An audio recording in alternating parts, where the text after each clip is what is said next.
jam wale mon bandiraɓe tedduɓe yeɓiyankoɓe a yaw Pindi TV min calmini on ɗo mbawɗon wonde dunde baba dama nde kala min bismi mon e kelle gala Nairobi ndo jayndeji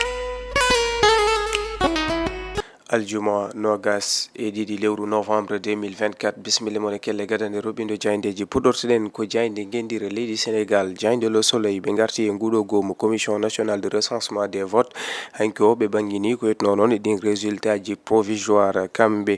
wonande commission nationale de recensement des votes ɓe garti wonande no wayno ɓen ɓe ganduɗa ko landa Pastef e gardugol Ousmane Sonko e nder pecce nayyi foof ɓe nawi hen pecce tati ɓe garti e yide e ɗin temedere capanɗe jeegom e joyi 16 landa Pastef heeɓi ko ɓuuri temedere capanɗe tati wonande 16 ɓe garti toon to suudu sarɗeji leydi Sénégal ɓe garti e takko wallu Sénégal sappo e jeegomo sarɗiyanke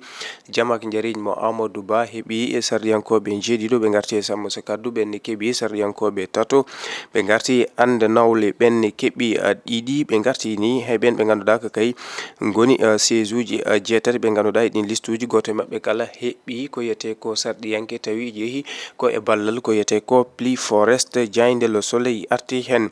ƴeewoyen jaynde Rewmi Quotidien ɓe garti ko e ɗin résultat ji provisoire hollitama o saaha ne wayno laaɓi kanko mo ganduɗa ko Ousmane Sonko gardinoɗo landa Pastef o saaha ɓe keeɓi ko ɓuuri 54,97% e to banggue wonande suffrage ɓe garti e landa Pastef heeɓi ko ɓuuri temedere e capanɗe tati 16 ɓe garti kamɓe Rewmi Quotidien ha joni e Moustapha Diakhaté ko kay tigui nodda toon to division spéciale de la cybercriminalité omo ganduɗa o woni ɗo ancien président groupement parlementaire mo Benno Bokk Yakar Jandeli Quotidien ɓe garti koye kanko Ousmane Sonko ndin kanga mairie ardidi landa Pastef ɓe kolliti wonande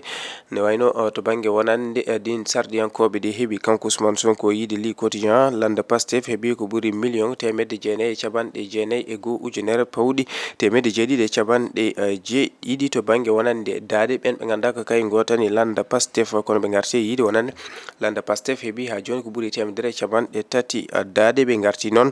e sumgoji lefol laamu jawtuɗi li landa Pastef heeɓi ko ɓuuri million ngaji ɗiɗi pawɗi temedde nayyi e capanɗe tati e temedde nayyi e capanɗe tati e nayyi ujunere pawɗi temedde jeeɗiɗi e capanɗe joyyi goho to banggue wonande dande ɓe garti noon wonande yerodiri wonande ɗiɗo sumgoji sibo ko ɓuuri wonande million pawɗi temedde jeenayyi e capanɗe jeenayyi e goho ujunere pawɗi temedde jeeɗiɗi e capanɗe jeeɗiɗi woni koɓe dañi e ɗiɗo sumgoji yiide noon wonande ɗum ustima to banggue wonande daade ɓen ɓe ganduɗa ko kay tigui dokkunoɓe kamɓe wonande landa Pastef jaynde Li Quotidien arti hen kono ɓe garti kamɓe Li Quotidien ha joni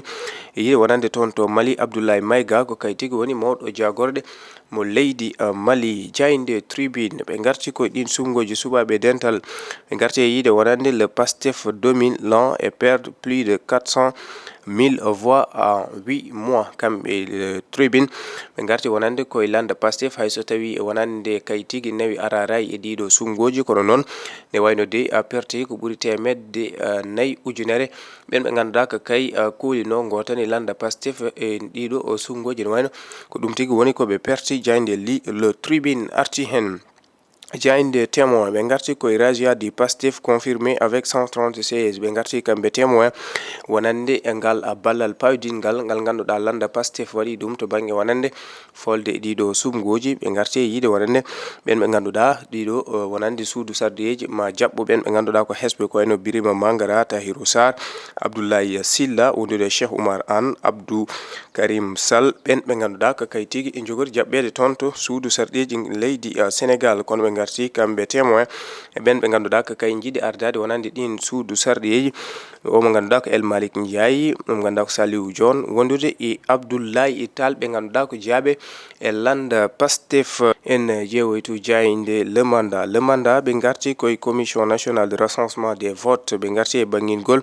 ɗin sumgoji kono kadi ɓe garti e wonande ngal no wayno ngun polgu ganduɗa landa Pastef waɗi ɗum e ɗin sumgoji ko laabi ko landa Pastef Pastef heɓi ko ɓuri temedere e capanɗe tati 16 le mandat arti hen grand place ɓe garti koye mo ganduɗa ko Amadou Dawa Diallo mo ganduɗa kay woni président conseil départemental de Ranérou. Kanko Amadou Dawa Diallo mo ganduɗa ko kay tigi fooli e ɗiɗo sungoji subaɓe dental ñande 17 lewru novembre jawtuɗi ɗi o arti e yidde makko kono e boji ɗi o jogui e to suudu sardeji ɗi leydi Sénégal ɓe gartini e yidde makko ko ardade groupement parlementaire mo takko wallu Sénégal jayde enquête ɓe garti kamɓe enquête koye artude wonande o saaha caggal nde union européenne taƴi jokkodiral mum e leydi Sénégal to banggue wonande ngawa ɓe garti noon wonande o saaha laamu ngu arti ha joni hollidde eɓɓoji kam e fandare ne jogui e ngawa leydi Sénégal kono ɓe garti kamɓe enquête wonande ɓen awoɓe ɓe ganduɗa ana jogui hande caɗele ɓe garti noon wonande toon to Saint-Louis ɓen ɓe ganduɗa ko awoɓe jogui ko caɗele hakkude ɓe ganduɗa ɓe kolliti ne battini ɗum ko yetno to banggue wonande pétrole et gaz ɗi ganduɗa ana hutore toon to Saint-Louis jayde l'observateur ɓe garti koye ne huula to banggue wonande ɓesdugol ɗum ko yiyete ko noon carburant kamɓe l'observateur ɓe garti hen kono ɓe garti to banggue wonande ɗeɗo conele ɗaynoje ko wayno ko yiyete ko crax wondude hasis ɗum ɗo kala de ne wayno hakkude policier ɓe ko gari ɓe gara hakkude mum e ɓen ɓe ganduɗa ko dognoɓe motoji wonande cak en jayde le quotidien ɓe garti ko e ɓen ɓe ganduɗa ko caggal de commission nationale de recensement des votes ɓanguini wonande ɓen ɓe ganduɗa ko polgu lande Pastef heeɓi ko ɓuuri temedere e capanɗe tati sarɗiyanke takko wallu Sénégal heeɓi 16 sarɗiyanke jammak jeriñmo Amadou Ba sarɗiyankoɓe jeeɗiɗo ɓe garti e Samouso Kaddu kañumenne keeɓi sarɗiyankoɓe tato ɓen ɓe ganduɗa ko kay tigui jaltiri ko yete ko plus forest jayde le quotidien arti hen jayde l'éveil ɓe garti ko e yetno wonande affaire Adama Gaye omo ganduɗa ko jandiyanke ɓe garti e convocation makko toon to division des investigations criminelles kono ɓe garti kamɓe l'éveil to banggue développement du tourisme Mamadou Racine Sy holliti eɓɓore nde o jogui to banggue wonande eɓɓoje gam leydi Sénégal foti wadde gam ko yete ko dolnude kam e ɓamtare touriste ɓen ɓe ganduɗa ko hobɓe aroɓe ɗo yillade e nder leydi Sénégal kanko Mamadou Racine Sy kan halen tewe e jayde l'éveil kono ɓe garti e wonande ɗiɗo sungoji caggal nde commission nationale de recensement des votes ɓanguini wonande to banggue ɓen ɓe ganduɗa ko kay keɓidade e ɗin sungoji ɓe garti wonande e ɗin capanɗe 4 liste uji ko 12 liste tan kañumen dañi sarɗiyankoɓe toon to suudu sarɗiji ngal leydi Sénégal bandiraɓe tedduɓe yeɓiyankoɓe a yaw Pindi TV ko ɗum woni komin doɓinɗo mon e kelle gadan robinde jandeji subaka hande o